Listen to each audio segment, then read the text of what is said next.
There's so much between Cassie and Maddie. I mean, it's been a very bittersweet, heartbreaking storyline. Off-set, Alexa and I love hanging out, we're best friends. And then we go on set and we have to, like me, I have to have so much anxiety as Cassie because Cassie knows at some point it's going to come out. She is so guilty, and that's where all of her anxiety comes from. She always like this? No, but when she drinks, she's just tragic. The birthday there's a lot of different elements to the birthday party. So you have, you know, Cassie giving Maddie this beautiful book, like showcasing their friendship, and it's kind of an emotional moment. At this point, Maddie doesn't know that Cassie has been hooking up with Nate. She loses herself to love, like friendship doesn't matter anymore. And then obviously it becomes a nightmare situation. It's funny how sometimes things come together for a scene like these set pieces like Maddie's birthday. Sometimes it's very planned. It can kind of come together in improvisational way. Maddie's dress, we knew we wanted to use something by Marc Jacobs. A friend of mine, Devin Lee Carlson, did a collaboration with Marc Jacobs. So she sent that to us. And it has the little M's here, which is for Marc, but also works for Maddie. And then for the swim, we actually had another swimsuit planned. I always have extra stuff in my back pocket. Like, you have to have stuff to go to because you never know what's gonna happen. And that pink suit was actually something that was like in my back pocket.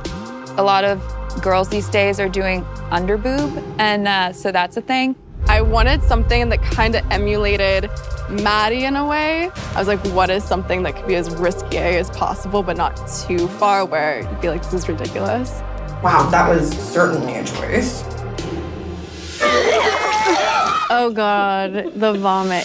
The fact that I get to work on a show that can at once handle very tense and thriller-like darker moments, but then also turn around and have a hot tub scene where like I get to, you know, play a little more with the comic timing and just find those little gems where let's say the way that Maddie delivers the like have my babies is like just the right kind of delivery for inducing projectile vomit from Cassie. Please, when I go to college, move with me, marry me, have my babies.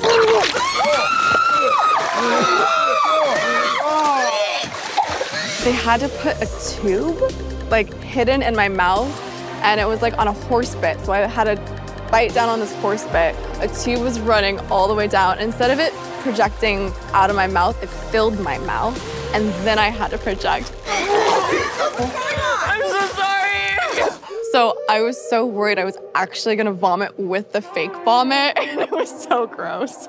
It was disgusting. I'm not good with vomit. It wasn't real, obviously, but seeing any, I'm shocked I didn't vomit. It's fine, it's fine.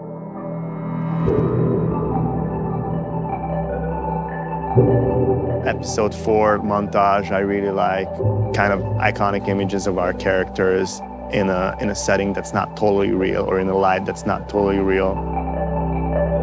You know, towards the end of episode 4, it feels like it's a turning point in the series and the trajectory of the characters. I really wanted to allow for this certain kind of mystery inside the characters to sort of be alive.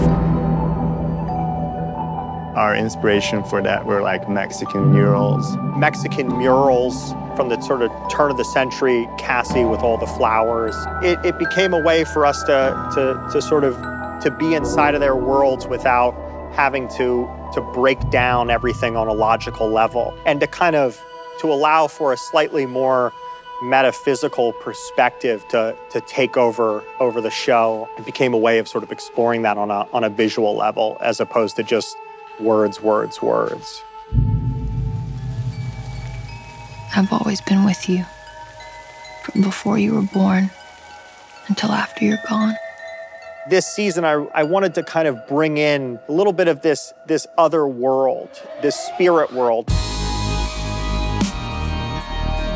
I've always kind of imagined that Rue, when Rue gets really high, she's able to kind of enter this place, you know, sort of between life and death, where she can reunite with her father. You know, I think that Lab's voice serves as kind of the spirit world or the religious world in many ways, and has throughout season 1 and 2.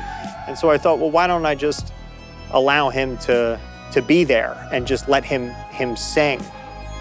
I think it's on season 1, it was more of a magical, ethereal, otherworldly kind of tone. And now it's becoming kind of quite spiritual. There's a few scenes where, where you're really seeing like someone kind of searching spiritually.